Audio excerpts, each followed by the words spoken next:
Olá, gente. Espero que estejam todos bem. Esta é nossa aula número 10 do curso EA 772 Circuitos Lógicos. O tema da nossa aula de hoje é circuitos sequenciais. Bom, gente, na última aula, nós completamos o estudo dos dispositivos de memória que podem ser utilizados para a construção de circuitos lógicos, né? Nós falamos bastante para vocês dos latches, nós falamos para vocês dos flip-flops, e nós comentamos os diferentes tipos de flip-flops e diferentes condições, né? Aquela diferença que existe entre um latch e um flip-flop, né, que o latch é sensível a nível e o flip-flop ele é sensível à borda, tá certo? Então, a essa altura, eu gostaria de crer que vocês já estão equipados para começarem efetivamente a trabalhar e a desenvolver os nossos circuitos sequenciais, tá certo? Nós já comentamos essa questão dos circuitos sequenciais, né? De alguma forma, a gente já tinha visto anteriormente que a diferença que existe entre um circuito combinacional e um circuito sequencial é exatamente essa realimentação que a gente está vendo aqui nesse slide, tá certo?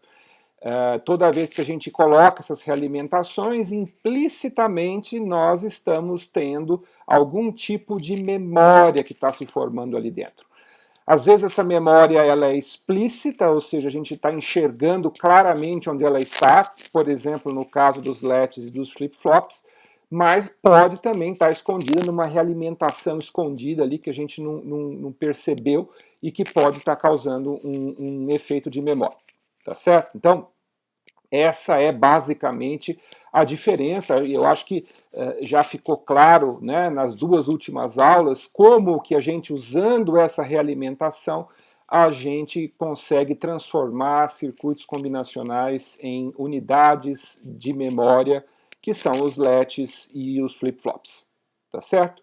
Mas se essa visão, né, de circuito sequencial, tecnicamente, ela é uma visão correta, ou seja, todo circuito que se encaixe nessas condições poderia ser chamado, teoricamente, de um circuito sequencial, na prática, nós vamos ver que a maior parte dos circuitos sequenciais não vão simplesmente fazer realimentações ao acaso, tá certo? Nós vamos ter um certo conjunto de unidades de memória, tá certo? Essas unidades de memória vão ser basicamente latches e flip-flops, na sua grande maioria vão ser flip-flops, tá certo? Podemos ter também um latch ou um instante ou outro, mas é como eu falei, os flip-flops são muito mais comuns, né, no desenvolvimento de circuitos sequenciais do que os latches. Só mesmo em algumas condições especiais que a gente quer fazer algum tipo de operação assíncrona é que os latches vão acabar sendo úteis para que a gente consiga implementar essas operações assíncronas, tá certo? E aqui é importante, então, ficar claro que a gente tem essa separação entre as duas coisas. Então, qualquer circuito sequencial, não vamos falar qualquer, vamos ser mais tecnicamente correto. Uma imensa maioria de circuitos sequenciais são projetados e desenvolvidos dessa forma. Eu separo o que é memória e eu separo o que é combinacional. Por quê? Porque nós vamos ver um pouco mais para frente, né? Nós vamos estender aquela metodologia de projeto que a gente já viu para circuitos combinacionais, que envolve preenchimento da tabela verdade, geração do mapa de Carnot, simplificação do mapa de Carnot, geração das equações algébricas e a síntese de circuito. Quer dizer, esse é o procedimento padrão para circuitos combinacionais. Mas, quando a gente fala de circuitos sequenciais, vão surgir novos desafios. Tá? Então, nós vamos começar agora uma sequência de aulas onde nós vamos estudar. Primeiro, na aula de hoje, nós vamos ver alguns circuitos sequenciais muito básicos, né, que é importante a gente conhecer, falar um pouquinho dos usos mais comuns para circuitos sequenciais, e nas próximas aulas a gente vai aprofundando um pouco mais para chegar nas diferentes funcionalidades que são muito comuns em circuitos sequenciais, tá, até a gente conseguir chegar no nosso computador, tá certo? E é muito importante essa separação, né? Porque quando a gente faz essa separação, a gente consegue criar uma metodologia de projeto. Se a gente tenta desenvolver um projeto em que essas coisas estão misturadas, não é que isso seja impossível, mas dificulta bastante para a gente conseguir ter garantia de que o nosso projeto vai funcionar adequadamente. Tá certo? Bom, o que acontece, né? Vamos falar. Estamos querendo construir circuitos sequenciais, né? Sabemos que tem flip-flop na jogada e que esses flip-flops de alguma forma vão estar conectados, tá certo? Então, esses circuitos sequenciais, em algum instante, eles vão acabar envolvendo a conexão de flip-flops com outros flip-flops, tá certo? E aí, a primeira pergunta que surge, eventualmente nós estamos pondo de propósito aqui, o primeiro problema que surge vai acontecer exatamente quando a gente faz essa coisinha bem simplesinha que a gente acabou de fazer, que a gente conecta dois flip-flops, conectamos dois flip-flops um no outro, tá certo? E aí, o que pode acontecer, né? Vamos olhar esse circuitinho que eu coloquei aqui para vocês com um pouco mais de calma, para a gente entender o que está acontecendo aqui e por que isso é particularmente complicado e perigoso, tá certo?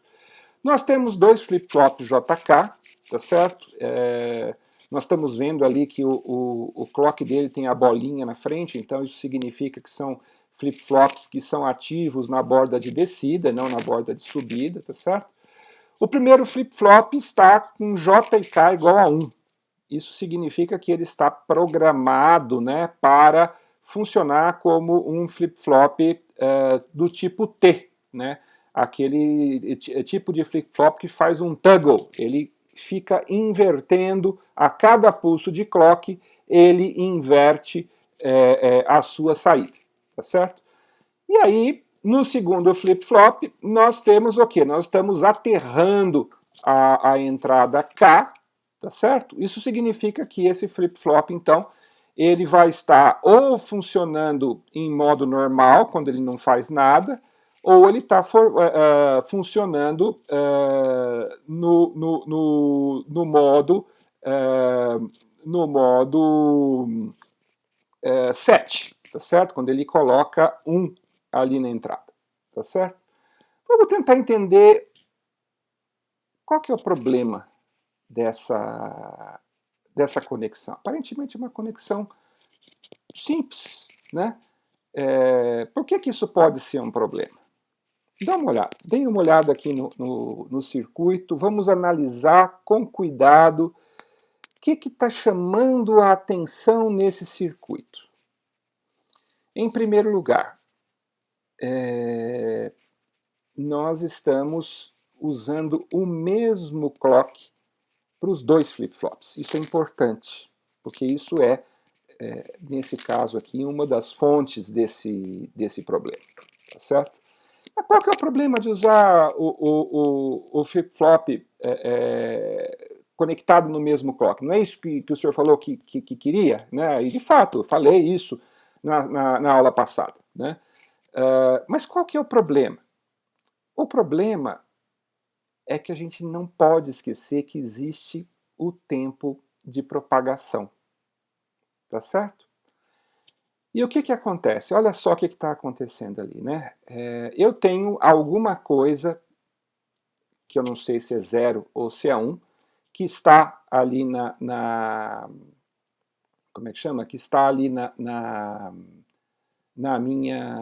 na minha saída do primeiro flip-flop, lá no flip-flop Q1, tá certo? E como eu já comentei, ele está fazendo toggle, está subindo e descendo, subindo e descendo, subindo e descendo, tá certo? E aí, esse flip-flop está conectado na entrada do outro.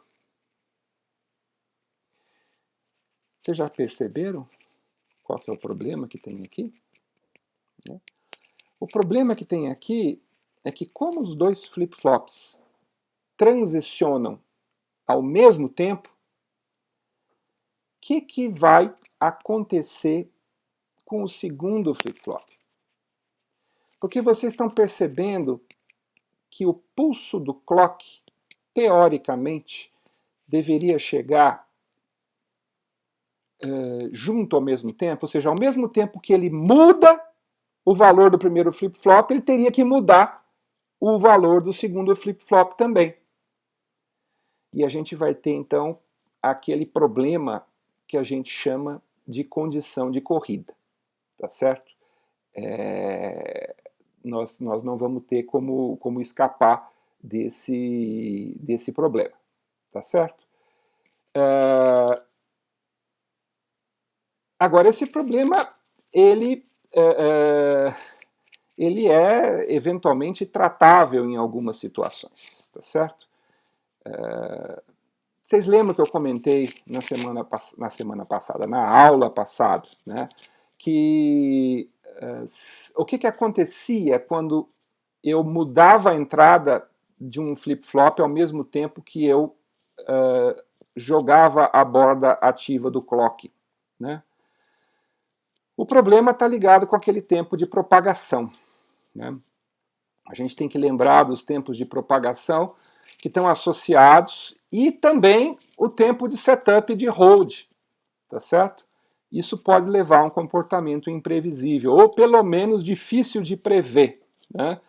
Caso a gente utilize o mesmo clock para ambos os flip-flops. Aquele problema da condição de corrida que eu comentei com vocês, tá certo? Mas tem uma particularidade que permite que a gente, em alguns casos, use isso, mas com muita cautela, com muito cuidado, para não implicar em problemas, tá certo? Muitos flip-flops, principalmente as tecnologias mais novas, mais modernas, elas têm um tempo de hold igual a 0. Isso significa que o que importa é o tempo de setup. Se o tempo de setup foi respeitado, o flip-flop vai funcionar e ele vai guardar, tá certo? O dado correto, tá certo? Entretanto, se o hold não for igual a 0, aí a gente tem que analisar. A gente tem que ver qual que é maior. Se é o atraso de propagação do flip-flop ou o tempo de hold, tá certo? Porque vejam, o que é o tempo de hold? Vocês se lembram o que é o tempo de hold? É o tempo que o sinal precisa ficar estável depois que o clock transiciona, tá certo? Se eu executei, eu vou até voltar a figurinha aqui para vocês verem isso com mais calma, né? Se eu executei o clock ao mesmo tempo, o Q1 vai mudar um pouquinho depois. Isso significa que eu estava com o Q1 antigo quando o pulso do clock chegou no segundo flip-flop. Tá certo? Mas e se ele vai mudar logo em seguida? Então, se o meu tempo de hold for maior do que o atraso de propagação do meu flip-flop, aí não vai funcionar. Porque aí ele não vai conseguir registrar. Tá certo? Então é o problema que acontece, né? E o que acontece nos casos que o tempo de hold é igual a 0? Que nós vamos ver que a gente vai mostrar vários circuitos hoje aqui que a gente vai usar dessa propriedade, dessa possibilidade que pode acontecer, mas a gente tem que ter cuidado com isso, né?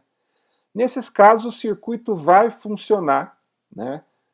E ele vai usar como valor para poder executar a tarefa que está programada no flip-flop, seja ele um JK, um D ou qualquer outro, quer dizer, ele vai considerar o valor que existia antes do pulso do clock, tá certo? Porque ele só vai mudar logo depois que o clock foi passado, tá certo? Mas tem essa regra de ouro aqui que eu vou colocar para vocês, né?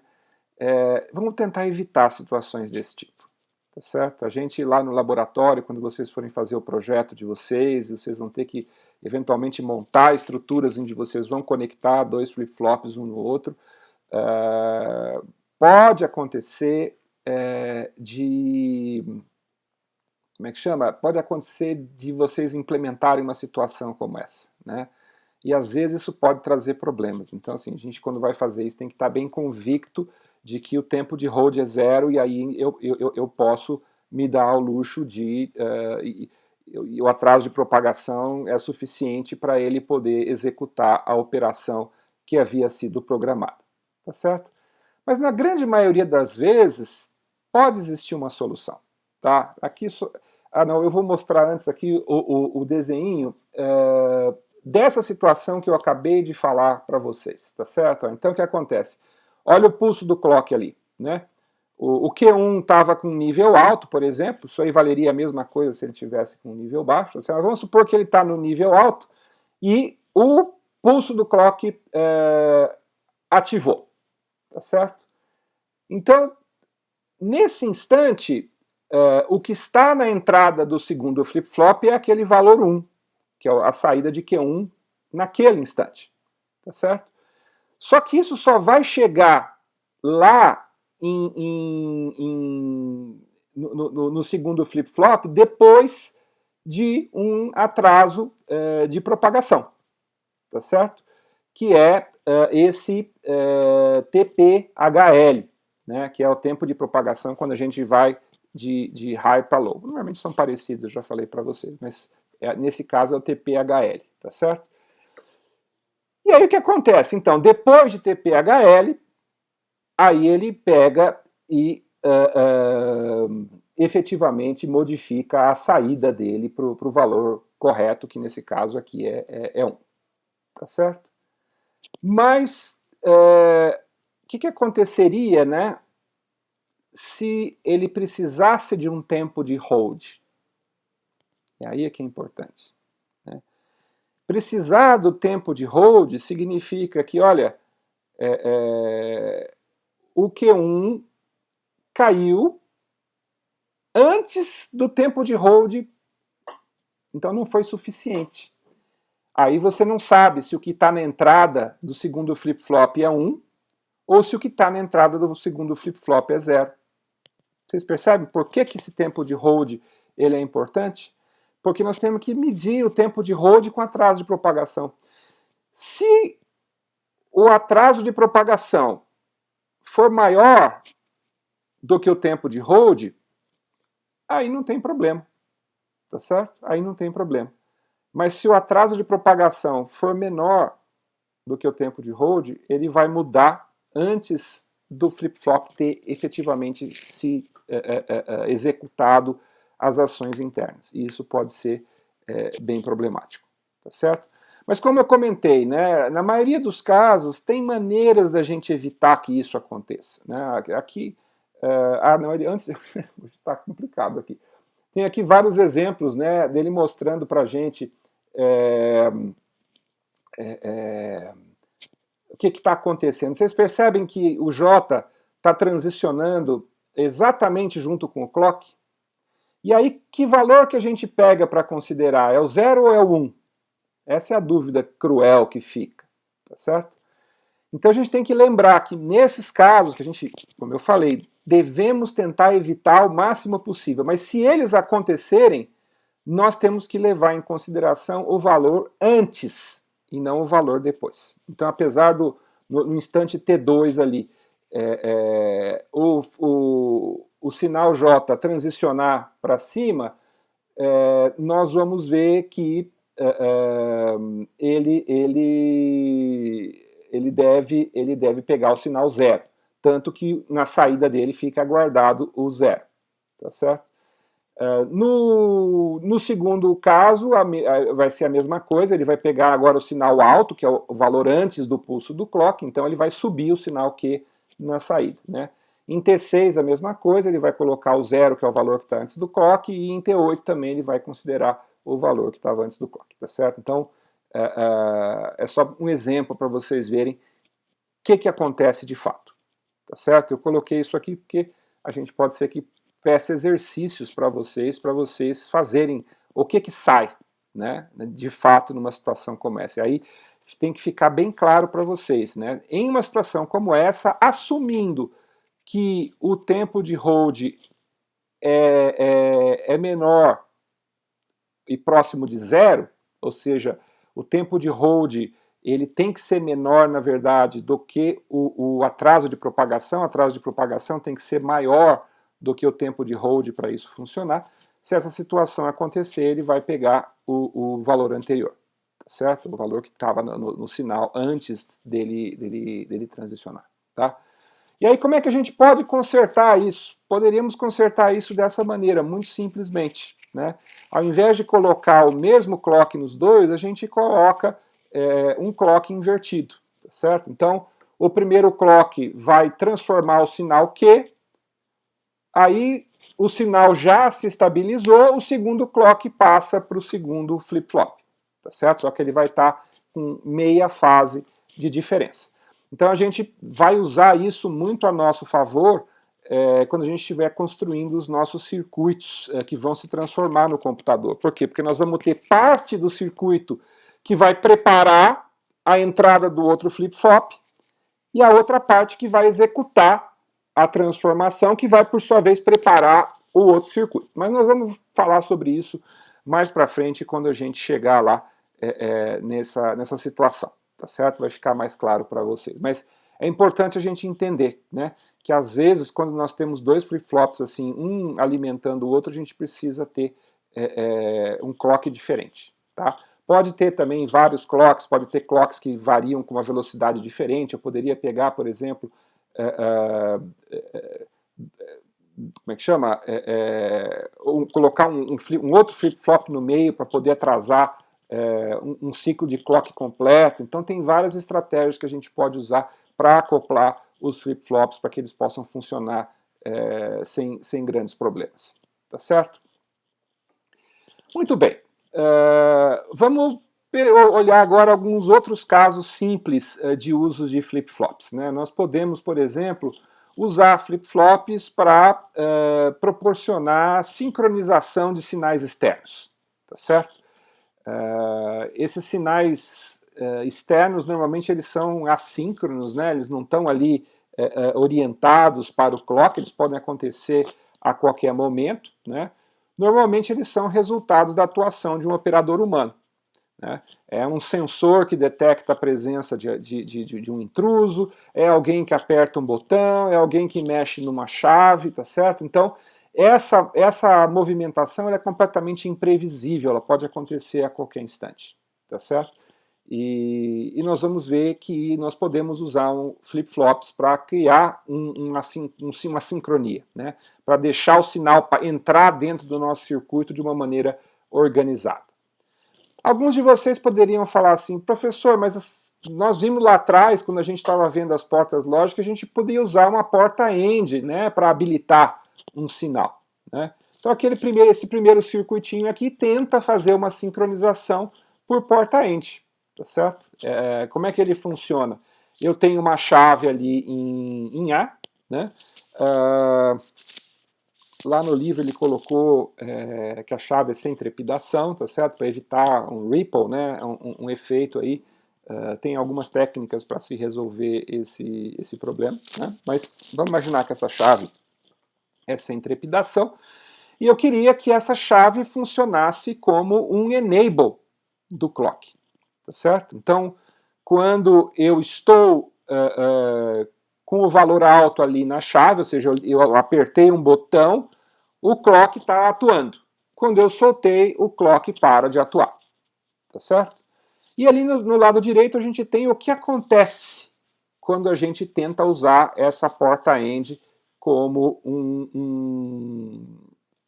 como é que chama? Um habilitador aí do clock. Tá certo? Vocês reparam que formou dois pulsinhos ali? Por que formou aqueles pulsinhos? Tanto do lado esquerdo quanto do lado direito. Porque o end ele pode acontecer a qualquer momento. Então, ó, quando eu faço o end daquele pulso lá do clock em cima com o comecinho da borda do sinal A, eu vou resultar lá embaixo com um pulsinho. E esse pulsinho pode causar problemas. Né? Imagina que ele começa a ficar microscópico e ele acaba sendo, por exemplo, próximo do tempo de setup de um flip-flop, por exemplo, que esse sinal está sendo usado como entrada. Pronto, já pode ter problemas, tá certo?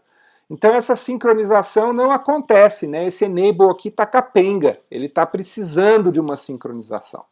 E aí a gente então tenta fazer uma sincronização com um flip-flop, tá certo? E aí a gente vai ver que a gente consegue fazer isso, tá?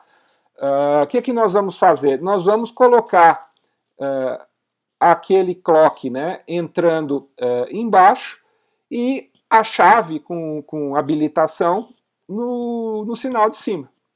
E colocamos ali, por exemplo, um flip-flop tipo D. Tá? Então, o que vai acontecer? Quando, como é um flip-flop com borda ativa na descida, quando o sinal de clock descer, ele vai perceber que o A efetivamente ficou alto, tá certo? E aí ele vai transmitir esse sinal para Q, e aí ele vai poder usar o próprio clock para habilitar, e eu vou usar o mesmo tipo de habilitação que eu estava fazendo lá, só que ele não vai deixar passar o quê? Aquele pulsinho. Vocês percebem que aquele pedaço esquerdo e o direito ali é exatamente o pulsinho que ele bloqueou, que ele não deixou ficar desincronizado? Qual que foi o resultado final desse nosso circuitinho muito simples aqui? Né? A gente conseguiu sincronizar aquela entrada A com o clock. E agora, a partir daí, todo o resto do circuito pode continuar síncrono. Tá certo? Então eu evito os efeitos de algum tipo de ação assíncrona que possa ter ocorrido. Tá certo? Então, uma possível uso aí para um circuitinho sequencial muito básico é para fazer essa sincronização por flip-flops. Tá? Um outro uso também que pode ser interessante é se eu quiser detectar uma sequência específica de entradas. Tá certo? Por exemplo, eu quero que o Q fique alto somente se o sinal A chegar primeiro que o B. Se ele chegar depois, eu não quero que ele acenda, que ele fique alto. Né? A gente pode simplesmente fazer uma montagem como essa aqui. Eu coloco o A na entrada D do flip-flop e o B no clock. Tá? Então observem ali pelo sinal da esquerda. No sinal da esquerda, o A está chegando primeiro. Né? Ele está em 0, subiu. Tá certo? E o sinal B, depois de um tempo, é que sobe. Tá? Com isso, ele vai funcionar como clock e vai atuar corretamente. Quando o B chega, ele vai lá e ele atua. Tá certo? Observem o que acontece na outra situação. Na situação ao contrário, onde o B chega antes que A. Né? O B sobe, o A está em 0 ainda, o A vai subir depois, então não acontece nada. Tá certo? O Q ele se mantém completamente em 0. Tá? Então eu posso usar também um flip-flop para detectar uma sequência específica que eu quero. Tá certo? A gente coloca quem a gente quer primeiro no D e quem a gente quer depois no clock. Tá certo? É só fazer isso que a coisa vai funcionar. Tá certo? Aí começa a gente analisar uma série de situações que são muito úteis para a gente num sistema computacional, né? Nós já vamos ver alguns exemplos disso nas próximas aulas, então assim, aqui nós estamos só fazendo realmente uma prévia, tá? O maior uso realmente que a gente tem para os circuitos sequenciais é fazer com que os dados sejam armazenados de alguma forma e a gente consiga transferir esses dados de um lugar para o outro. E a gente está fazendo isso o tempo todo num circuito sequencial, tá certo? Então esse circuitinho aqui é um exemplo muito simples, né? Eu tenho ali um primeiro flip-flop, ele está alimentando a entrada do outro, eu dou um pulso de transferência, ele copia o que tem do lado esquerdo para o lado direito, tá certo? É uma maneira muito simples de fazer o que a gente chama de uma transferência assíncrona, tá? Mas a gente pode também, se a gente quiser, fazer uma transferência assíncrona, tá? Então esse circuitinho aqui é um exemplo de como é que a gente poderia transferir o conteúdo do flip-flop do primeiro flip-flop para o segundo flip-flop, né, do flip-flop A para o flip-flop B, usando o preset e o clear. Vocês lembram que o preset e o clear são as entradas assíncronas, né? O que ele está fazendo nesse circuito aqui? Ele está colocando um enable que vai habilitar ou não a transferência do dado do flip-flop A para o flip-flop B quando aquele sinal habilitar a transferência for alto, tá certo? Então, basicamente, a gente pode usar também os nossos flip-flops para fazer essas transferências assíncronas. Pode fazer transferência assíncrona, que é o mais comum, não tem nada de especial aquele circuito, e fazer a transferência assíncrona, tá? E aí, a gente pode também fazer essa transferência de duas maneiras. Ou a gente faz ela na forma de uma transferência paralela, ou a gente faz ela na forma de uma transferência serial, tá certo? No caso de uma transferência paralela, vocês podem ver que aquele grupo de flip-flops, ele vai constituir o que nós chamamos de um registrador. Dificilmente a gente trabalha com flip-flops isolados, tá?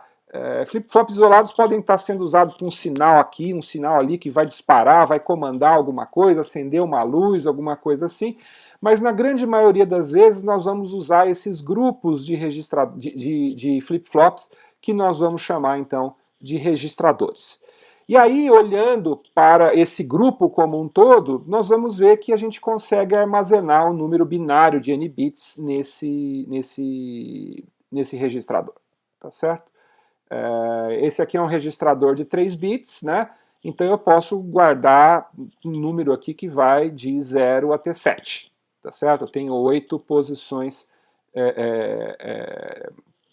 para o nosso número.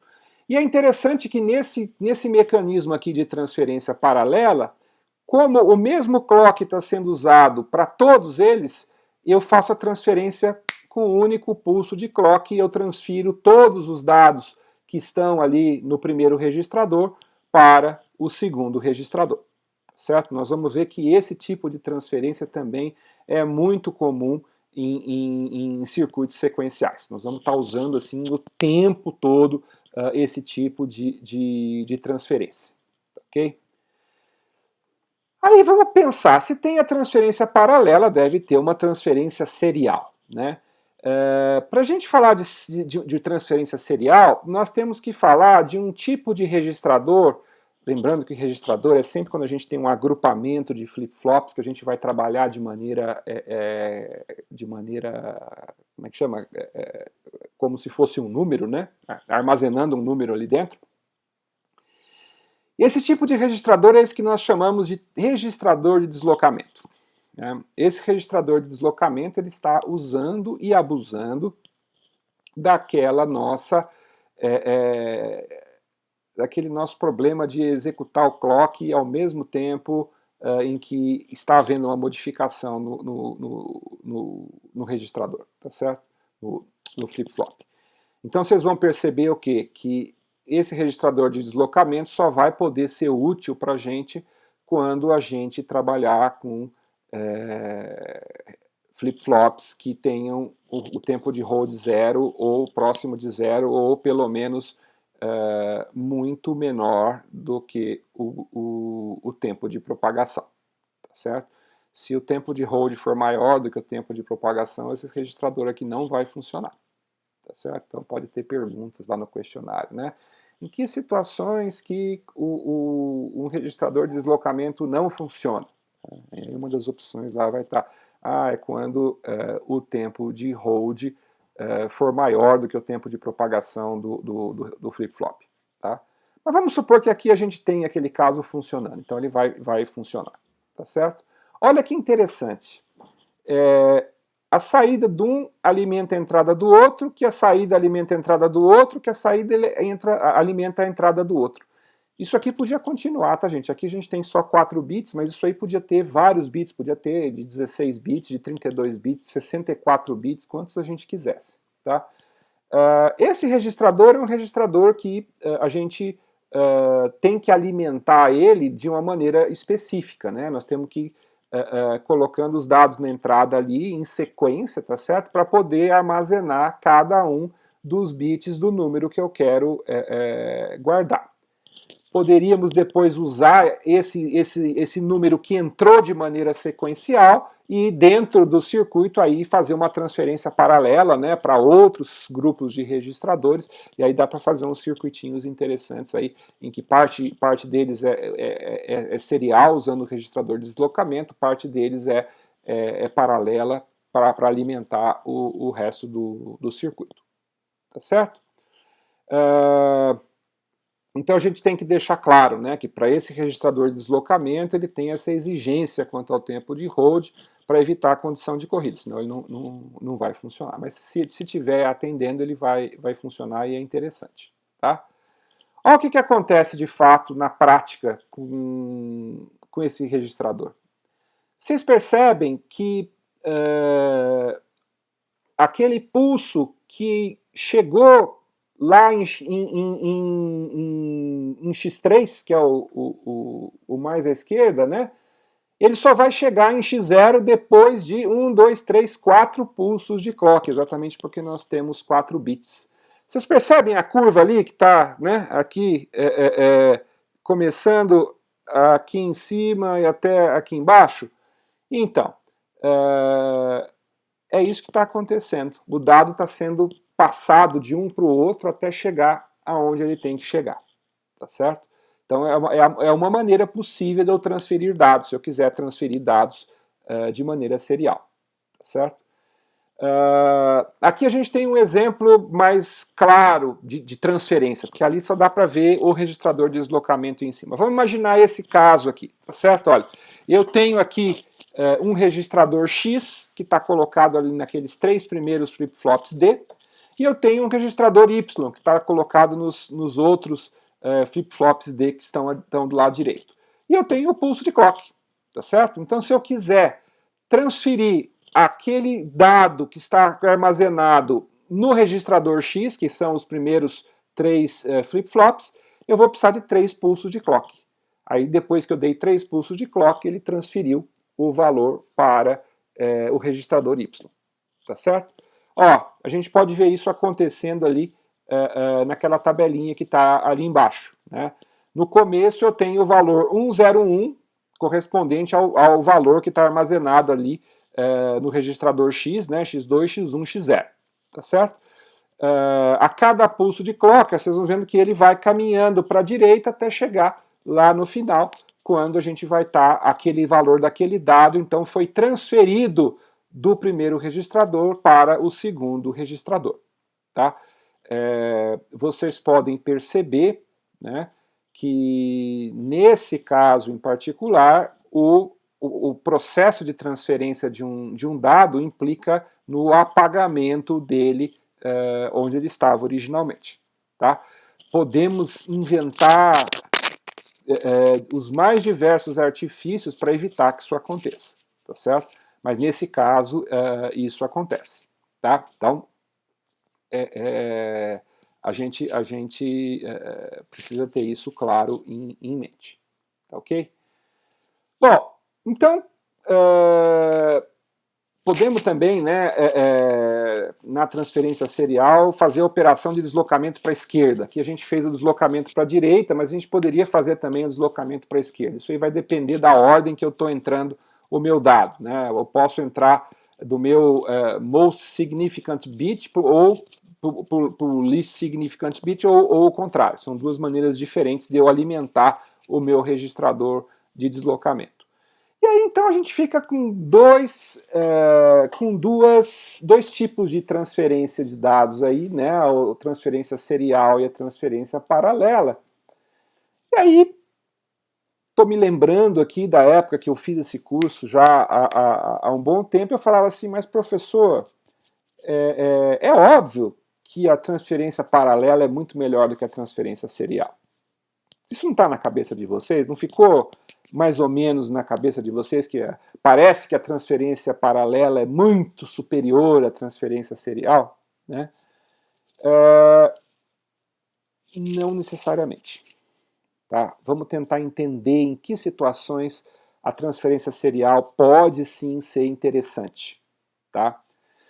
Bom, no primeiro lugar, é óbvio, né, que a vantagem básica da transferência paralela é que eu preciso de um único pulso para transferir um registrador de N bits de uma vez só. Tum, um pulso de clock, o registrador foi inteirinho transferido. Tá certo? Mas a gente não está se dando conta aqui que para que a gente faça uma transferência paralela, eu vou precisar de N fios conectando a saída desses flip-flops, né, um no outro. O que pode não ser problema nenhum se eu tenho um circuitinho pequenininho, mas vamos imaginar que essa transferência de dados fosse feita, por exemplo, por meio de um fio. Tá? Eu tenho que passar um cabo que vai levar um sinal que eu quero enviar para o controlador do meu portão, que está lá fora na rua, tá certo? E eu quero passar esse meu registrador, o valor desse registrador, porque esse valor, por exemplo, pode ser algo que está sendo usado na programação do portão. Pensando um exemplo aqui, tá certo? Eu vou ter que levar 8 fios, se eu for um registrador de 8 bits, né, ou 16 fios, ou 32, ou até 64 fios de dentro da minha casa até a frente lá da rua. Tá certo? Então, esse é um shortcoming da transferência paralela. Ela funciona muito bem quando as coisas estão próximas. Mas se eu quero fazer uma transferência de uma distância longa, de um lugar longo para outro, né, imaginando que um circuito não fica só isolado, às vezes o circuito está controlando coisas que estão acontecendo remotamente. Tá? Nesses casos, a transmissão serial ela é mais indicada, porque eu vou ter uma única entrada para transferir um registrador de N bits. Eu preciso de um único fio. Na verdade, dois, né? Um é o fio terra, o outro é o fio com o sinal, tá certo? E é o famoso par trançado. Então nós vamos ver que muitas comunicações, principalmente comunicações de dispositivos lógico-programáveis ou até mesmo pequenos computadores, você faz essa transmissão à distância por meio de transferência serial. Tá? E aí, mais para frente no curso, né, eu acho que nem nesse curso aqui, nos próximos cursos que vocês vão fazer, vocês vão entender melhor como que essa transferência serial ela vai ser feita. Mas basicamente vai ser algo parecido com esse registrador de deslocamento que a gente colocou aqui. A gente transfere esse registrador inteiro a partir de uma transferência paralela de algum outro lugar, e a partir dali joga aquele sinal para frente, ele vai naquele fio, que pode ser um fio muito longo, que pode estar uma distância bem longa, e aí o sinal chega do lado de lá, tá certo? Ele vai chegar do lado de lá, vai ser recebido também por um registrador de deslocamento, e aí, à medida que eu vou recebendo pacotes de 8 bits, eu vou transferindo isso para outras partes do meu circuito por meio de transferência paralela. Então a gente vê que as transferências seriais e paralelas, elas têm utilidades complementares. Né? Quando eu estou querendo transferir dados próximos dentro de um circuitinho, eu vou usar transferência paralela. Se eu quero fazer uma transferência de longa distância, eu vou usar a transferência serial. Qual que é o problema da transferência serial? Né? Eu vou precisar de n pulsos de clock para transferir um número de n bits. Então ela é mais lenta. Né? A transferência paralela é mais rápida, mas ela demanda mais entradas. Então eu vou ter que ter mais entradas disponíveis, ou fios, tá certo? A serial, por sua vez, ela é mais lenta, mas em compensação eu só preciso de uma única entrada. Tá? Vocês já pararam para pensar que isso pode ser um problema também até quando eu estou fazendo o design de um chip? Tá? Porque eu posso fazer o meu circuito lógico e queimar um chip com ele. Né? Se eu tiver que fazer uma transferência de um sinal de 64 bits, eu teria que ter um chip com pelo menos 64 perninhas ali para poder fazer essa transferência. Por isso que os chips novos, né, esses chips de última geração, eles têm um número de conexões enorme, tá certo? Mas parte delas eu poderia fazer serialmente. Então, algumas coisas eu posso ter um número menor de entradas. Né? Eu poderia ter um circuito todo complexo que tem uma única entrada, ele abastece tudo via serial e ele funciona muito bem. Tá? Então nós vamos ver que não podemos dizer que a transferência paralela é melhor do que a serial. Elas têm usos distintos e a gente precisa entender quando que a gente usa um, quando que a gente usa o outro, para a gente conseguir entender quando que a gente deve estar usando um ou outro, quais as vantagens que eles oferecem. Tá certo? Aí, né, tem outros tipos de circuitos que podem ser montados que são muito úteis para algumas coisas. Né? Um circuito que, por exemplo, vai ser implementado aqui também usando um registrador de deslocamento é um circuito divisor de frequência. Tá? Aqui a gente tem um exemplo de um circuito divisor de frequência. Tá?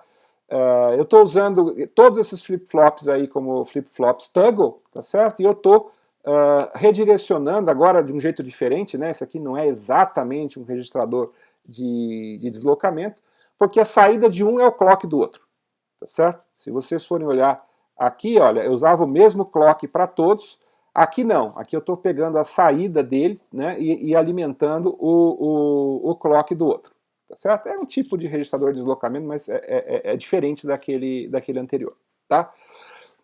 Qual que é o efeito desse circuito? Vamos tentar dar uma olhada, né? Vamos supor que eu tenha um trem de pulsos na entrada. A entrada desse circuito aqui é o flip-flop mais à direita, tá certo? Então esse trem de pulsos, esse sinal de clock puro, ele está alimentando esse meu circuito. E olha que interessante, né? Na saída do meu primeiro flip-flop, que é o flip-flop Q0, dê uma olhada na forma de onda que resultou ali. Tá certo? Que interessante. Vocês perceberam que o período dessa onda ele dobrou? Ou seja, para cada 2 pulsos de clock da entrada, eu vou gerar no primeiro registrador um único pulso, um único pulso de clock. Isso vai acontecer depois em cada um dos registradores subsequentes. Tá certo? Então, nós podemos usar isso, por exemplo, para, a partir de um clock mais rápido, a gente gerar outros clocks com a frequência, como é que chama? Com a frequência mais lenta, né? Com um período maior, tá certo? Então, algumas situações a gente pode ver que a gente vai precisar de clocks diferentes, né? E aí a gente pode usar esse divisor de frequência para gerar esse clock aí com uma frequência pela metade, tá certo? Então, se ali no primeiro eu tenho, por exemplo, um clock que está rodando ali a 10 MHz, né? O clock em Q0 vai estar a 5 MHz, o clock em Q1 a 2,5 MHz e o clock em Q2 vai estar a 1,25 MHz, tá certo? Então, a gente está efetivamente para cada um desses flip-flops colocando o efeito de dividir a frequência por 2. É basicamente isso que está acontecendo, tá certo? Legal, legal, aprendemos mais um. Mas eu vou chamar a atenção de vocês para uma coisinha que talvez vocês não tenham se dado conta, tá certo? Deem uma olhada ali naquela última linha que está ali. Né? Ali eu peguei aqueles 3 bits e eu simplesmente escrevi eles, tirei ele da forma de onda e escrevi eles embaixo. Né? Então ali vocês percebem que lá naquele primeiro pulso de clock ali eu estava com... se eu pegasse o Q0, Q1, Q2, eu vou ter o 000. O seguinte, 001. O seguinte, o 010. Depois o 011. Olha só, vocês perceberam o que esse circuitinho também faz ao mesmo tempo, além de ser um divisor de frequência? Ele também é um contador simples. A cada pulso de clock, ele pula para o próximo número. Deu para perceber? A gente nem tinha se tocado que isso era possível, mas o divisor de frequência faz exatamente isso. Tá? Ele funciona como um contador simples. Né? A gente pode descrever esse contador, por exemplo, por meio desse diagrama, um diagrama de transição de estados. Né? Então a gente diz que cada uma dessas bolinhas aí é um estado, eu estou inicialmente lá em cima no estado 000, aí com um pulso de clock eu mudo para o estado 001, depois eu mudo para o 010, depois para o 011 e assim por diante. E quando eu estou lá no 111, eu pulo de novo para o 0, então eu começo a contagem de novo, tá certo? Então, essa transição do estado ocorre por meio de cada pulso de clock, tá? Isso que vocês estão vendo aqui é uma pequena máquina de estados. Tá? Na próxima aula nós vamos falar um pouquinho para vocês sobre máquina de estados e vamos estudar isso mais a fundo. Né? Porque é uma coisa muito importante em circuitos sequenciais a gente saber construir uma máquina de estado. Tá? Nós vamos falar sobre isso na próxima aula. Por enquanto aqui é só para vocês saberem, né, esse contador nem é um contador, uma máquina de estados completa, ele na verdade funciona só como um contador simples. Tá? Sim, simples porque, vamos supor que eu quisesse fazer um pulo, né, do 2 pular para o 7. Esse circuito não dá para pular. Esse circuito não dá para parar de contar, ele está contando sempre. Né? Esse circuito não dá para eu... como é que chama? Sei lá, tem várias possíveis extensões aí que esse circuitinho não atende. Ele é só para a gente ter uma ideia de como a gente vai. Mas lá na frente, nesse curso aqui nosso, nós vamos falar melhor um pouquinho sobre o desenvolvimento de contadores. Tá? Porque contadores são um tipo de circuito fundamental para a construção de um computador. Né? Vocês se lembram que um computador é uma máquina que executa instruções. Né? E como é que ele faz isso? Ele primeiro executa a instrução que está na primeira linha de programa, depois ele pega a segunda linha de programa, depois ele pega a terceira linha e vai executando cada linha uma de cada vez, não é isso? Em alto nível, né? Para quem está fazendo a disciplina de programação. Como que ele faz isso? Ele tem que ter um registrador ali que vai indicar a posição da memória aonde está a linha de programa que ele vai executar. Quem que vai fazer esse papel? Vai ser um circuitinho contador. Então a gente percebe que os contadores são muito úteis e nós vamos ter algumas aulas dedicadas a estudar só contadores, porque nós vamos ver que tem vários tipos de contadores, várias estratégias diferentes para a gente desenvolver circuitos contadores. Tá? Um outro conceito que é importante aqui também, só vou colocar aqui, né, é esse conceito de módulo do contador. Né? Basicamente, o módulo diz respeito ao número de bits da contagem, né? E obviamente que isso vai depender também do número de flip-flops no meu divisor de frequência. Então, se eu estou com 3 flip-flops, eu tenho 3 bits, tá certo? E aí, para um circuito com 3 bits, nós temos um contador de módulo 8. Então, o módulo de um contador corresponde ao número de estados que esse contador tem, né? Lembrando que ele não conta até 8, ele conta até 7, porque ele começa no zero. Tá? Então, se a gente contar 0, 1, 2, 3, 4, 5, 6, 7, já foram 8 estados. Tá certo? A gente tem que tomar cuidado com esses detalhes. Tá? Mas é importante esse conceito de módulo. Tá? Então, se eu falar assim, seja um contador de módulo 16, né? Ou seja um contador de módulo 255, tá certo? Então vocês vão saber que esse é o número de estados que o contador é capaz de contar, tá certo? Mas, como eu falei, nós vamos depois ver contadores aí com mais cuidado. Hoje nós estamos só vendo aqui uma pincelada de vários tipos de circuitinhos interessantes que podem estar sendo úteis para a gente na construção de circuitos sequenciais mais sofisticados. Tá? Um outro dispositivo que não é nem um flip-flop, mas que vale a pena a gente comentar também, né, é o chamado dispositivo Schmitt-Trigger. Tá? O Schmitt-Trigger, ele vem para resolver um problema que eu vou explicar aqui nesse slide. Tá certo? Vamos imaginar aqui que isso aqui é uma porta convencional. Isso aqui é uma porta AND. É um inversor comum. Tá certo? Normalmente esse inversor é tranquilo, tá certo, de funcionar. Tá? Mas vamos supor que a entrada desse circuito seja uma entrada que a gente chama de lenta. Por exemplo, uma entrada que está vindo de um sensor. Tá? Ou seja, a tensão desse sensor pode variar de maneira lenta, não daquele jeito rapidinho que nem a gente está acostumado. Né? E é óbvio que se ela está variando também, ela não vai variar bonitinha. Né? Ela vai variar mais ou menos que nem esse que está aí. Tá certo? Ó, cheio de... né?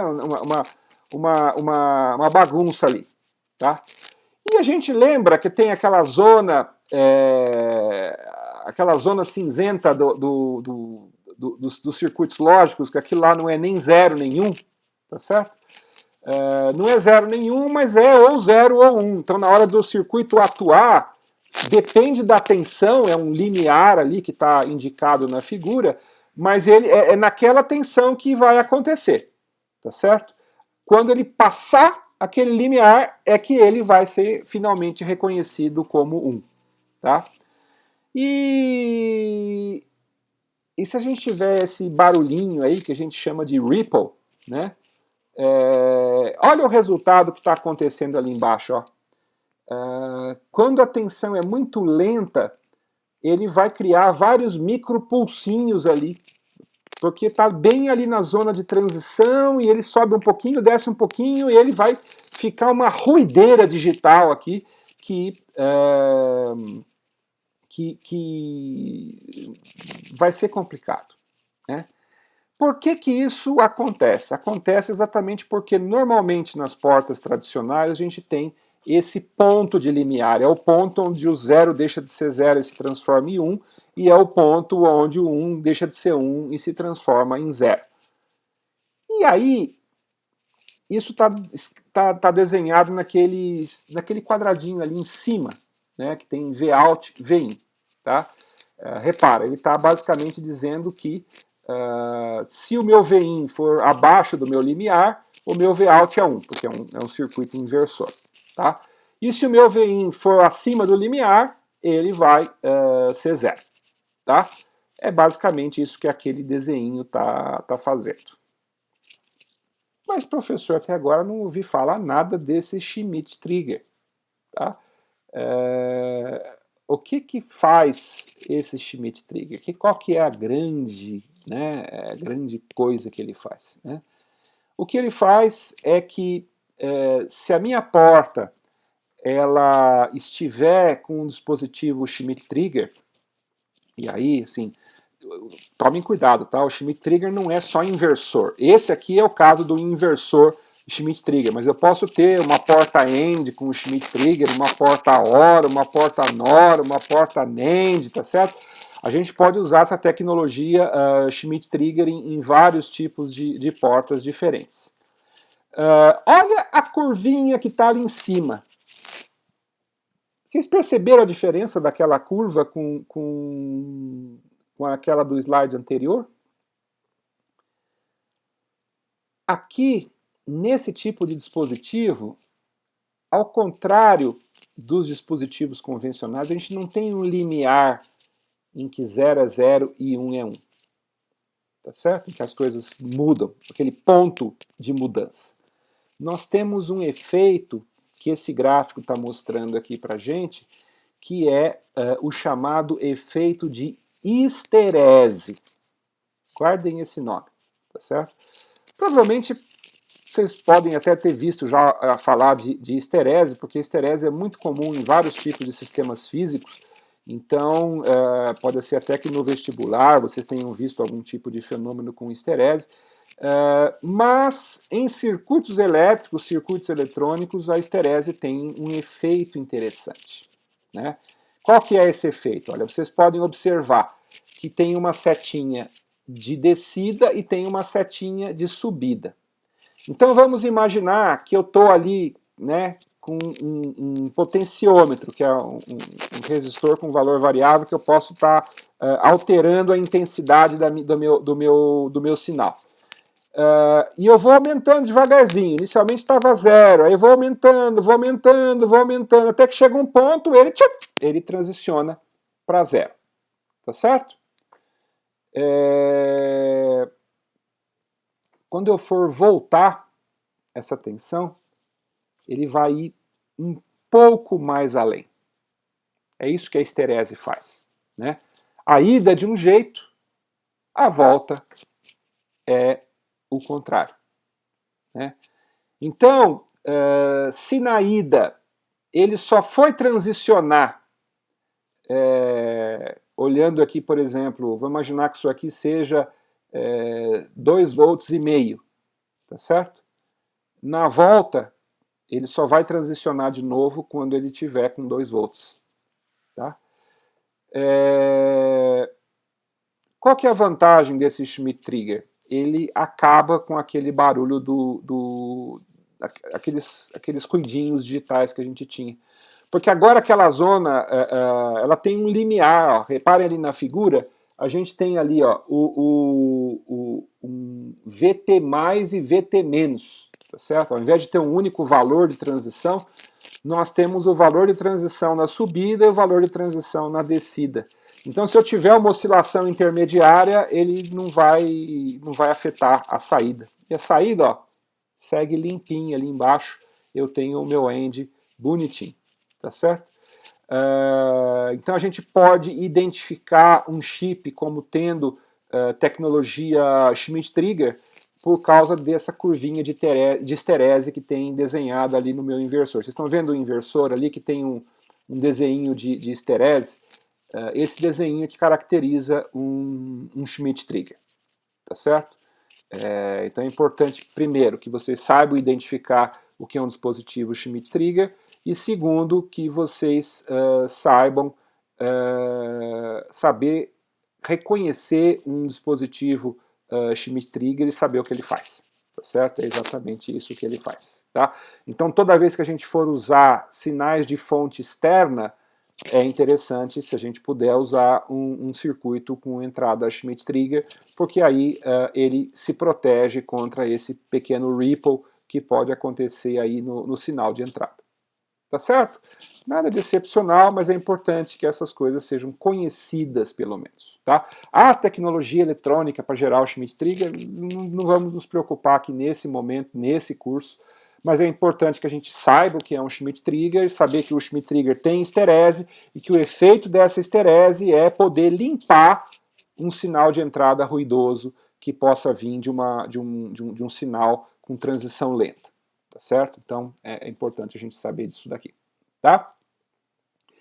Vamos ver um outro circuitinho interessante, que é o multivibrador monoestável. Eu sempre gostei do nome desse negócio aqui, multivibrador monoestável. O nome é pomposo, né? Parece ser uma coisa sofisticada. Nós vamos ver que não tem nada de excepcional nesse multivibrador monoestável, tá? Vamos entender o nome dele. Por que multivibrador? Porque ele vai ter um efeito de poder transicionar de 0 para 1. Certo? Então, qualquer flip-flop é um multivibrador. É só um nome pomposo. Só que o flip-flop é o que a gente chama de multivibrador biestável. Por quê? Porque quando eu coloco ele no valor 0, ele fica. Quando eu coloco em 1, ele fica. Então nós dizemos que ele tem dois estados estáveis. O flip-flop, o multivibrador biestável. E o multivibrador monoestável? Vocês sabem que mono significa 1. Né? Então, também vamos ter dois estados, 0 e 1, só que só um deles vai ser estável. O outro é o que a gente chama de quase estável. E, professor, o que é essa história de quase estável? Por que o meu multivibrador é... Por que o estado é quase estável? Pelo seguinte, lá no flip-flop, quando você coloca ele num estado, ele permanece nesse estado. E ele vai ficar lá até que eu pegue e, de propósito, comande que esse estado se transforme. Nós vamos ver que o multivibrador monoestável ele é um pouquinho diferente. Né? Quando eu aciono um multivibrador monoestável, eu tiro ele do estado estável e coloco ele no quase estável. E por que ele é quase estável? Porque ele fica só um período de tempo nesse estado, depois ele volta, sozinho. Tá? É quase como um timer, um temporizador. Tá certo? Sabe aquele temporizador de cozinha que você gira, coloca lá, né? E aí ele temporiza? Então, é a mesma coisa. Né? Aqui você aciona o multivibrador monoestável, ele vai para o estado quase estável, ele fica lá um tempo e depois ele volta para o estado anterior. Tá certo? Então, repare que ele é muito parecido aqui com o flip-flop. A gente, inclusive, usa até a mesma denominação. Coloca o Q e o Q barra, tá certo? Para o multivibrador monoestável. E a entrada é equivalente a um clock, tá certo? E ele vai funcionar realmente como um clock. Ele vai ativar o multivibrador monoestável, nesse caso aqui, num pico de subida, que não tem bolinha, então ele vai... na borda de subida é que ele vai acionar o multivibrador. E aí o que acontece? Acionando, ele fica um tempo lá com o Q com valor 1 e o Q barra em 0. E depois ele volta.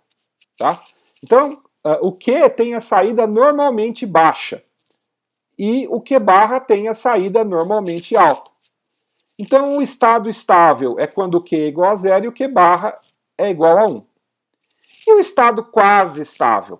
Né? O estado quase estável, né, é um estado em que o Q é igual a 1 e o Q barra é igual a 0. Tá certo? O que a gente faz? Veio o pulso de clock, pum, ele jogou a saída em 1. E ele vai ficar ali em 1 durante um certo tempo. Venceu esse tempo, pá, ele volta para 0. É um timer. Tá certo? Já dá para vocês imaginarem a quantidade de coisas que a gente pode fazer com o multivibrador monoestável. Né? Todo circuito que envolve algum tipo de temporização, a gente pode estar usando um multivibrador monoestável para poder temporizar. Tá certo? E que tempo é esse, professor? Qual que é o tempo que ele demora para poder retornar para o modo estável? Né? Esse tempo ele é programado nesse circuito por meio daqueles dois elementos que estão conectados ali embaixo, que eu não falei nada deles. Tem um resistor e um capacitor, tá certo? Esse tempo, ele é proporcional, tem uma constante K ali, né, a esse produto, RC. Então eu vou pegar o valor da resistência em ohms, o valor da capacitância em farads, tá certo? E eu vou, com isso, definir qual que é o tempo. E eu tenho que multiplicar por uma constante, é por isso que ele é só proporcional, não é exatamente o valor. Tá?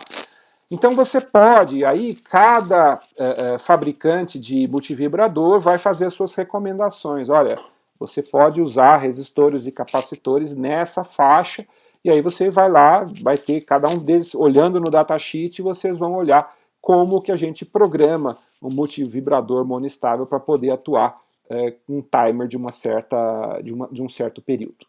Tá certo? Então, essa que é a ideia do multivibrador monoestável. Vocês pensavam que era só isso, né? Mas na verdade é um pouquinho mais complicado. Tá? Nós vamos ter um multivibrador que é um monoestável não redisparável. É um nome complicado, né? O que significa não redisparável, professor? Vamos olhar ali no exemplo lá, tá certo? Ó. O T é a entrada lá, o clock, tá certo? Ó. Ele subiu ali no instante A, armou o monoestável. O monoestável foi para 1. Aí ele executou um certo período de tempo, desceu para 0 de novo. Aí eu, no instante B, armei o monoestável de novo, ele ficou um tempinho, depois ele cai de novo para 0, tá certo? Agora, olha o que acontece ali do lado direito, né, nos instantes C, D, E e F. Disparei ele no instante C, ele já estava alto. Aí, quando chegou o instante D, eu disparei de novo. Mas, como ele ainda estava armado, ele vai continuar aquele ciclo dele de tempo até desarmar.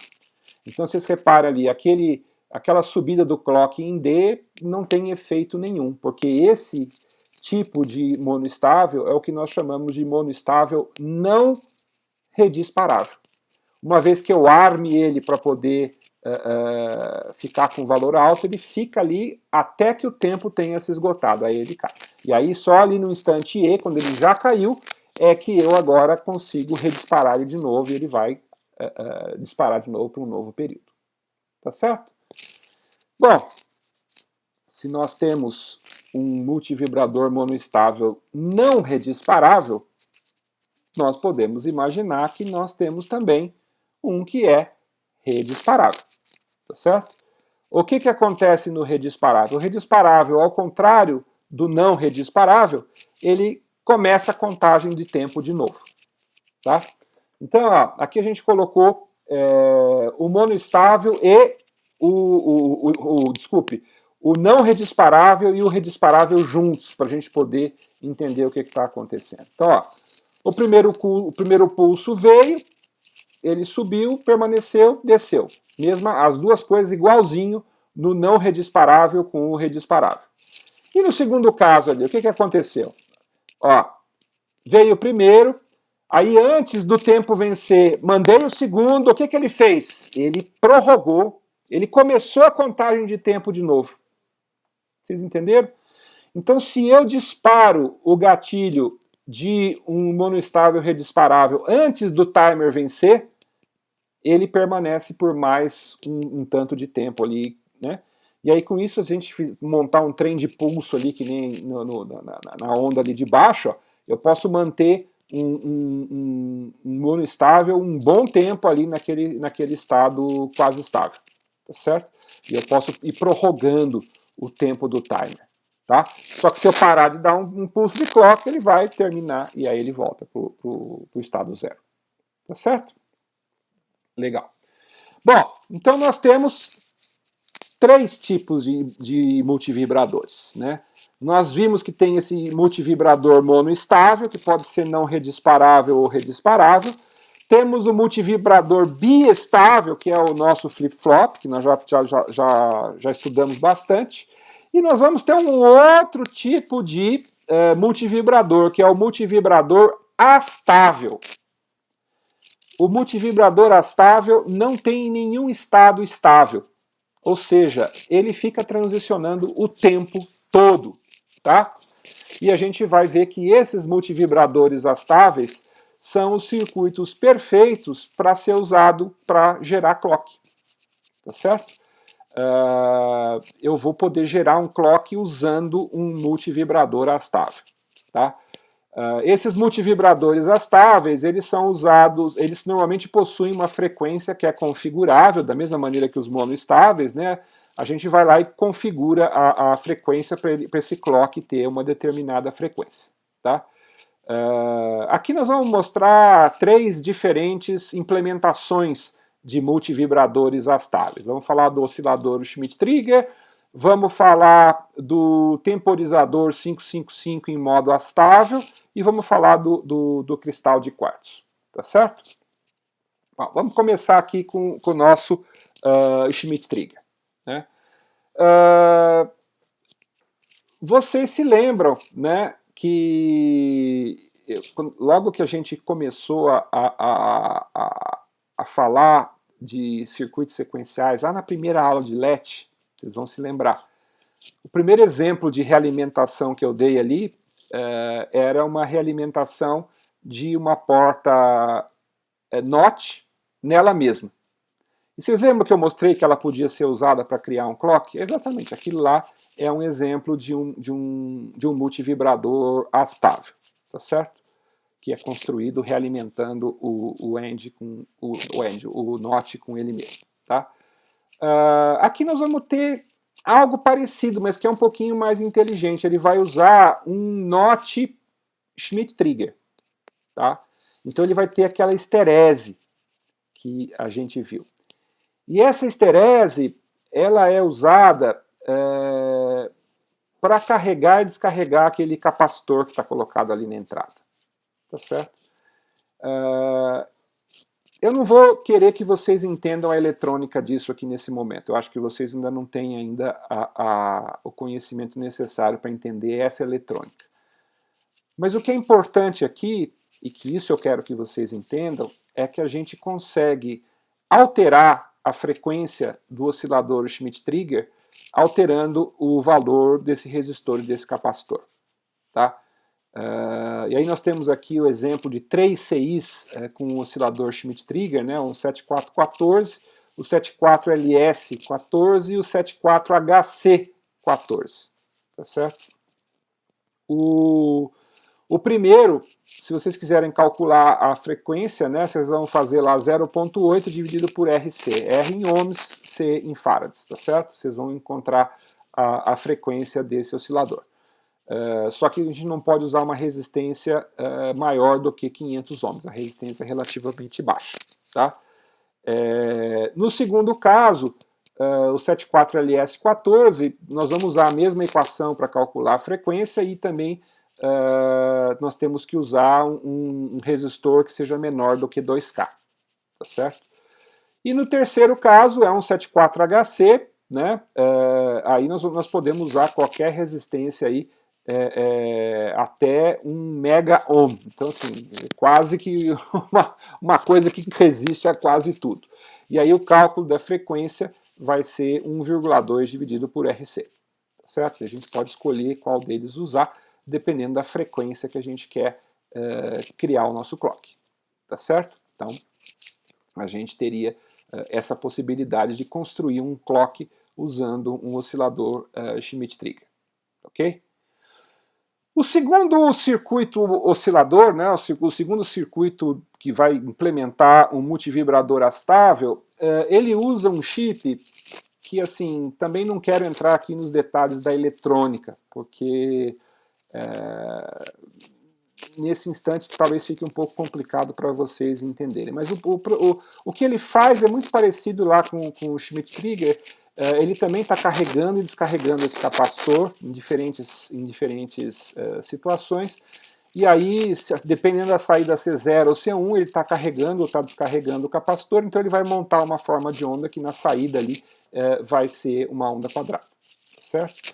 Na verdade não é uma onda quadrada, né, esse temporizador 555 em modo astável, se vocês olharem ali nos detalhezinhos ali da equação, e eu quero que vocês olhem, porque nós vamos ter questões depois que vão fazer perguntas sobre como que a gente faz coisas interessantes com esse temporizador 555.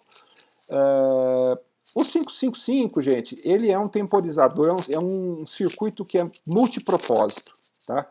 Ele pode ser programado para funcionar como monoestável, ele pode ser programado para funcionar como astável, ele tem vários tipos de programações. Se depois vocês tiverem curiosidade, usem procurem o datasheet dele.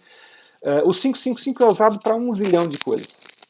Tá? Desde fazer luz piscante em festa de adolescente, até controlar uma frequência de uma buzina que vai disparar. Tá certo? Dá para fazer tudo isso com esse 555. Nesse caso aqui, a gente está querendo usar o 555 para gerar um clock, então nós vamos usar ele nessa configuração que a gente chama de modo astável. Tá? E aí nós temos esse conjunto de conexões, onde o que é importante aqui é esses dois resistores, né, o RA e o RB, e esse capacitor. Tá? E aí nós vamos ter, né, de novo, não ter que olhar ali no detalhezinho ali, depois vocês baixem o PDF dessa aula para vocês olharem com cuidado essa fórmula aqui. Tem no livro também do TOS, então não tem problema. Mas essa configuração eletrônica dele, ela na verdade, ela cria um pulso, tá? Um pulso, inclusive um pulso que a largura dele em modo alto é bem maior do que a largura em modo baixo, tá certo? Então a gente diz aí que o Duty Cycle dele é sempre como é que chama? É sempre maior do que 50%, tá certo? Ele começa no limite, né, próximo de 50%, e aí ele vai crescendo até chegar a quase 100%, tá? Então, vocês vão ver que tem aquele RA e aquele RB, se vocês olharem ali na equação, o tempo no estado alto vai ser proporcional à soma de RA mais RB vezes o C. E o tempo no estado baixo vai ser só aquela mesma conta, só usando o RB. Tá certo? Então, se a gente quiser saber a soma total, a gente tem que somar o tempo de alto com o tempo de baixo, nós vamos ter o período integral, tá certo? E a gente pode calcular aí o ciclo de trabalho dividindo o tempo de alta dividido pelo período integral. Tá? A fórmula é aquela que está lá. Tá? É importante que vocês usem essa fórmula. Então essa é a configuração astável do temporizador 555. Ele vai gerar uma onda que não é quadrada, mas ele pode ser uma onda que pode ser usada como clock, porque é uma onda que tem um único pulso de subida que se repete. Então, se eu estou precisando de um circuito que eu tenho um clock periódico, que eu estou usando só a borda de subida, ou seja, a borda de descida não está sendo usada para nada, eu posso usar um temporizador 555 em modo astável que ele vai funcionar. Ok? Bom, esse circuito, como eu falei, ele é tão utilizado aí pelos hobbyistas de eletrônica, né, que montam pequenos circuitos de eletrônica para as mais diversas finalidades, que um pessoal lá descobriu que se você montasse ele, né, ao invés de colocar só aquele RB aonde ele está colocado ali no circuito, em vez disso você fizesse uma montagem um pouquinho diferente usando 2 diodos, tá? O diodo é um dispositivo semicondutor, vocês vão aprender mais lá na frente o que é. Olhando assim, ele é quase parecido com um resistor. É uma coisinha que tem 2 perninhas, você conecta uma no lado, outra na outra. Se a gente fizer essa conexão aí com 2 diodos e um resistor, você consegue mudar a fórmula do período alto e do período baixo. E nessa outra configuração, olha que interessante, a fórmula do período alto é exatamente igual à fórmula do período baixo para RA e para RB. Tá certo? Então, com isso, eu posso fazer duas coisas nesse modo estendido.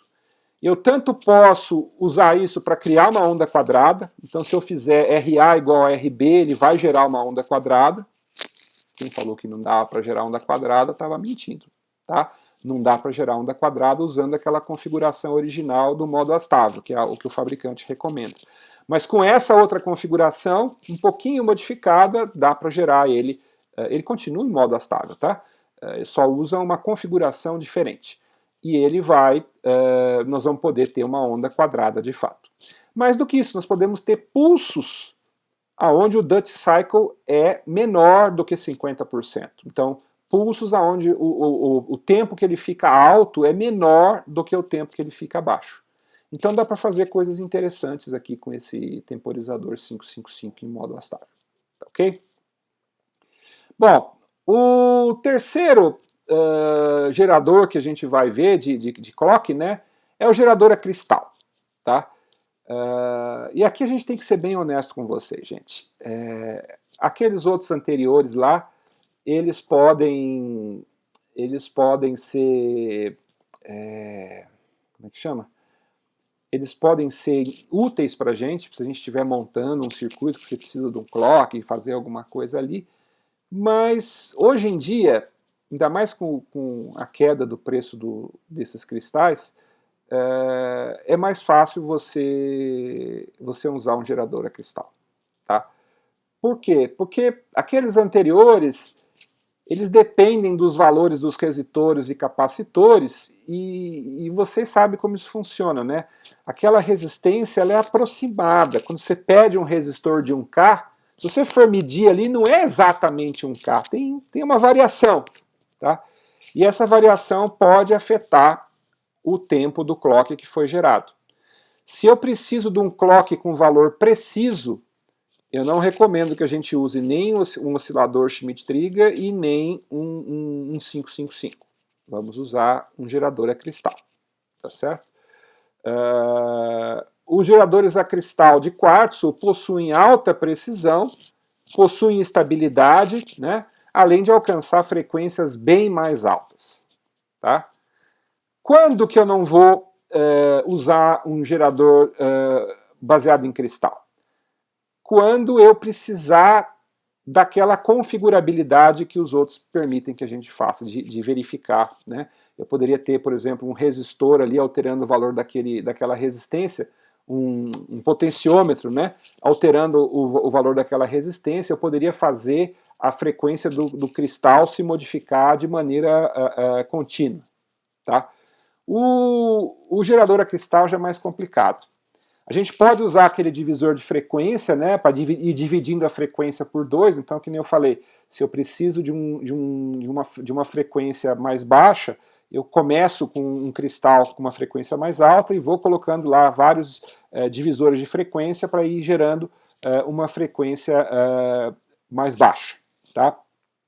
Mas e pode ser também um problema desse gerador a cristal é que os cristais eles são vendidos, né, para determinadas frequências. Você não pode escolher o que você quiser. Tá? Então é um pouco mais complicado a gente usar também um gerador a cristal. Ok?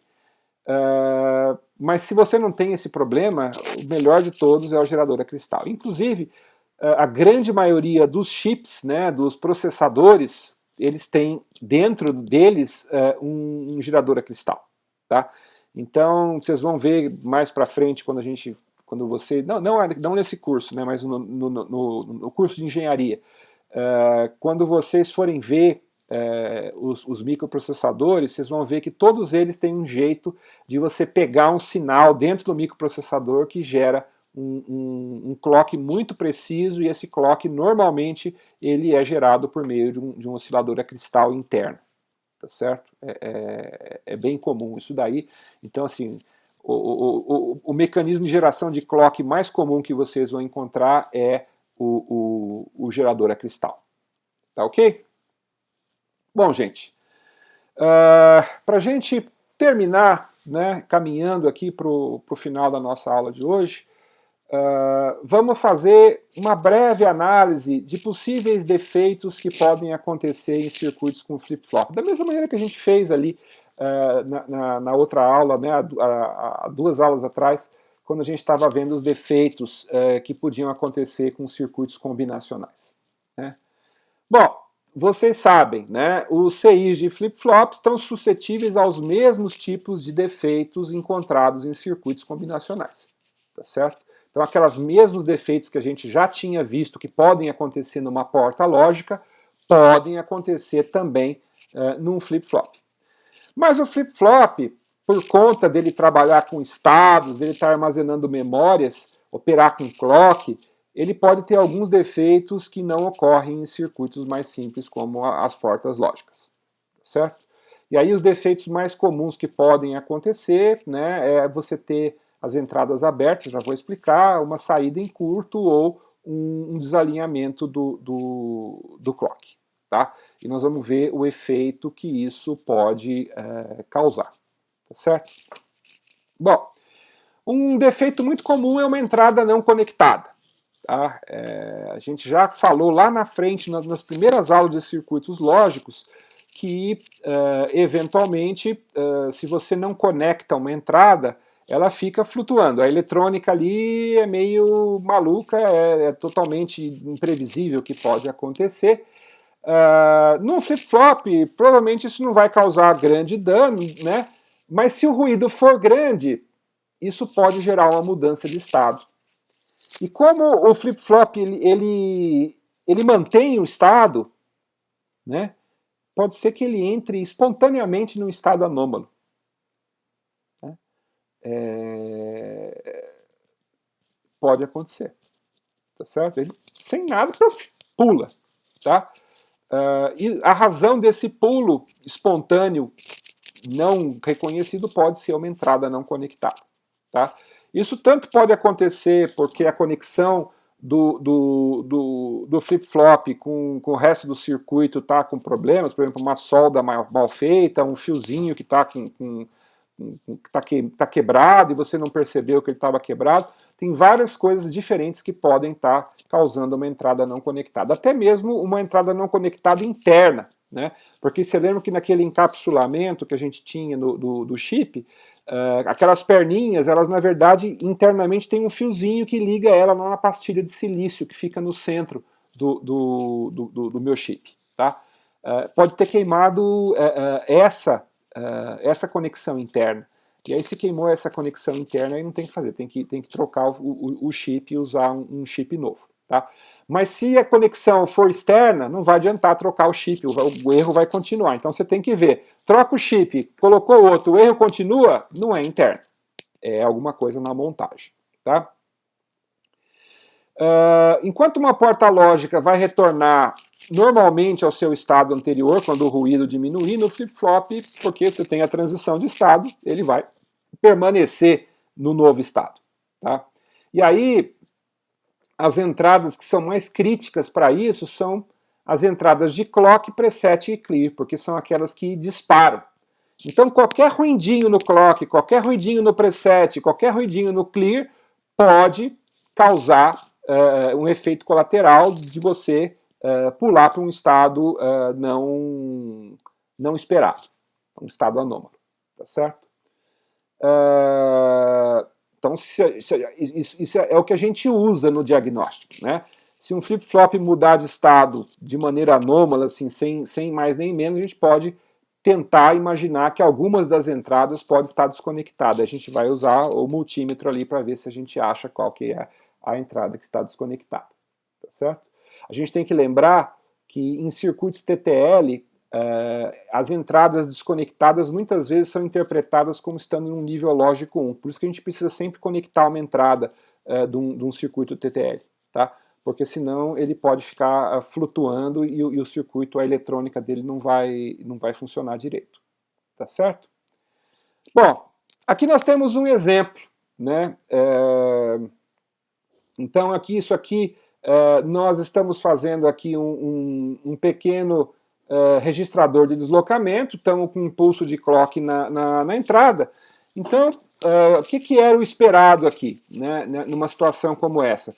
Ele está preenchendo um monte de uns, né? Tá vendo que o primeiro flip-flop ali está no 5 volts, que é um sinal 1, e o clock está ali e o K está no 0. Então, ele está em modo set. Então, ele está setando 1 em todas as outras portas, tá certo?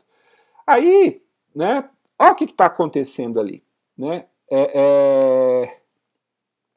O que está acontecendo ali, olha, o esperado é o que está na coluna da esquerda e o real é o que está na coluna da direita.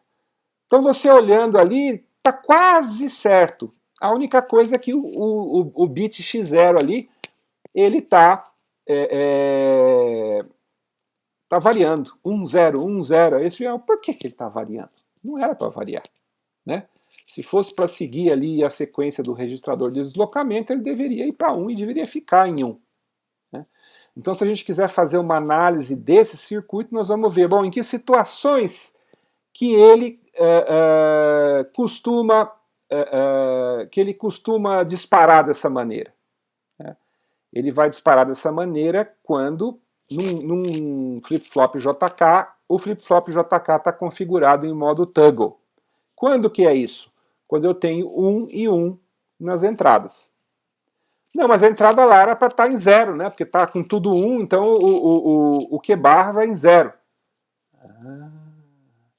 Então pode ser que aquela entrada K0 que está ali, ela está desconectada. Pode ter acontecido que o fio que liga o X1 barra no K0, ele está com como é que chama? Ele não está funcionando, ele não está fazendo contato. Tá? Isso explicaria esse comportamento anômalo aqui do flip-flop. Tá? Então, a gente tem que imaginar, né, quando a gente consegue detectar por que ele está agindo de um determinado modo, a gente tenta descobrir qual que pode ser a causa. Uma das causas pode ser uma entrada desconectada, porque se esse circuito é TTL, aquele circuito lá vai ser 1, o de cima vai ser 1, ele vai entrar em modo toggle, faz sentido que ele realmente fique fazendo aquele toggle. A gente explica o comportamento anômalo do circuito dessa maneira. Tá certo? Outro tipo de defeito que pode acontecer é eu ter uma saída em curto. Tá certo? Então, esse circuitinho aqui é um circuito que alguém estava desenvolvendo, tá certo? Fizeram a montagem e ele não está funcionando da maneira correta. Tá certo? O que está acontecendo? Qual que é o diagnóstico? Se a gente olhar ali naquela tabelinha que tem ali, olha, quando eu coloco, isso aqui ele já isolou onde está o problema, tá certo? Se eu colocar as duas entradas de Z1 em alto, tá certo? 1 e 1, end de 1 e 1 é 1, o D vai para 0, tá certo? Então a saída ali do D é 0, tá? Aí ele colocou ali, ele está observando também que a saída dele está abaixo, então o problema não está em Z1. E a saída do Z2 também está embaixo, então ele sabe que também não tem problema de conexão entre aquele fio 3 e o fio 2, tá certo? E ele sabe que na saída o que está acontecendo? A saída Q está sempre alta e o 4, que é o preset, também está sempre alto. Tá? Por que ele colocou o 4 ali? Porque, como é que chama? Poderia ser, a gente poderia estar suspeitando que o preset é que está mantendo ele com a saída 5 alta. Tá certo? Mas não era para acontecer isso, é um flip-flop tipo D, eu sei que a entrada dele está em 0, o pulso de clock veio, ele deveria ter colocado 0 lá na saída Q. Né? O que será que pode estar acontecendo? Certo? Aí você vai fazer uma inspeção visual, né? Você vai olhar, né, a placa. Nesse caso aqui, a história que ele está contando lá no livro é que, essa história do livro, tá, gente? Ele está contando que lá, ele olhando a placa, ele percebeu que quando ele soldou esse chip na placa, deu uma borra de solda e ele ligou o pino 6 com o pino 7. Um curto. Um curto da saída Q barra com a saída 7. Não, professor, mas o problema está acontecendo lá em cima, na saída Q. Esse Q barra a gente nem está usando. Mas vocês esquecem que lá dentro tem o quê? Tem aquelas realimentações malucas, né? Então, se o Q0 está em 0, o que acontece com o Q? Perceber? O Q vai para 1. E a gente pode, então, diagnosticar e saber que o que causou esse defeito nesse circuito foi uma saída em curto, particularmente ali aquelas do pino 6 com o pino 7, tá certo? Do CI, que estavam curto-circuitadas, tá certo? Então é uma outra possibilidade que a gente pode estar encontrando de defeito. E o terceiro tipo de defeito mais comum que a gente tem é o desalinhamento do clock. Né? E aqui é importante dizer, o desalinhamento do clock é um problema muito comum, mas normalmente o desalinhamento do clock é um erro de projeto. Tá? Então não é um defeito do circuito em si, ele foi mal projetado. Tá? E aqui é um exemplo onde esse desalinhamento acontece. Tá certo? Vocês vão ver aí que eu peguei a entrada do primeiro clock, né, e tô botando ali duas portas lógicas no meio do caminho e alimentando o segundo clock. Teoricamente, como essas portas são inversoras e depois inversoras de novo, eles deveriam voltar e deveria chegar um clock ali igualzinho o primeiro. O que vai acontecer? Quem fez esse circuito esqueceu de considerar que tem ali o tempo de propagação daquelas duas portas. Tá? Então, se aquele tempo de propagação das duas portas, tá certo? Ele pode fazer como é que chama? O circuito disparar muito tempo depois, então ele vai pegar um outro valor, tá certo? Do flip-flop, não o valor anterior ao que ele estava. Então, por isso que ele não está funcionando, tá certo?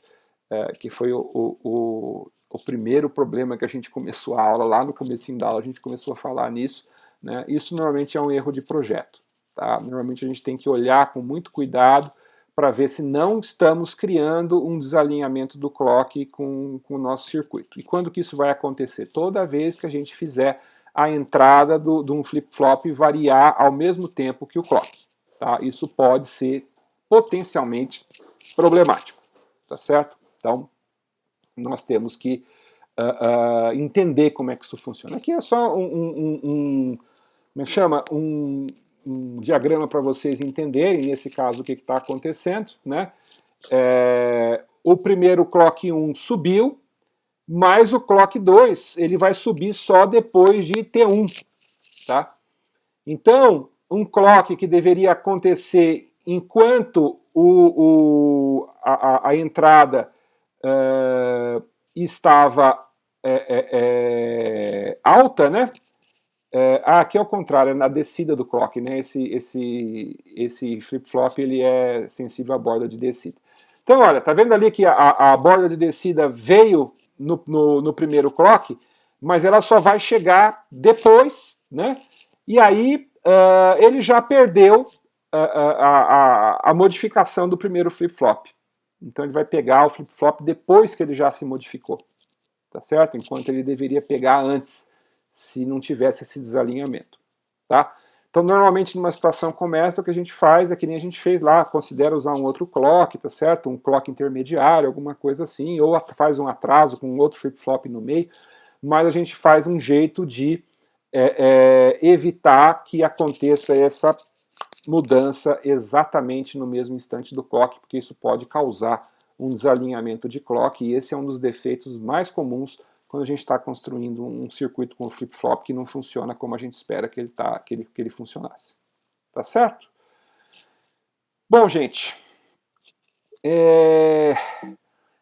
basicamente era isso que a gente tinha para a nossa aula de hoje. Tá? Vocês viram que a gente começou a estudar os nossos circuitos sequenciais, né? Basicamente circuitos em que a gente tem flip-flops no meio.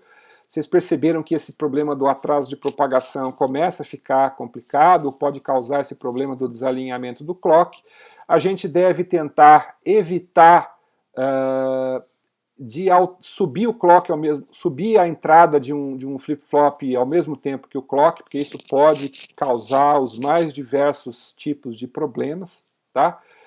E, por enquanto, é isso, tá certo? Na próxima aula, nós vamos começar aquele estudo das máquinas de estado que eu comentei com vocês. Então, nós vamos começar a estudar dois tipos de máquina de estado, a máquina de Mealy e a máquina de Moore. São duas máquinas de estado muito importantes. Então, estejam preparados, atentos, que na semana que vem a gente retorna, então, para mais uma aula para dar continuidade aqui no nosso curso. Tá certo? Espero que estejam todos bem e até a próxima aula.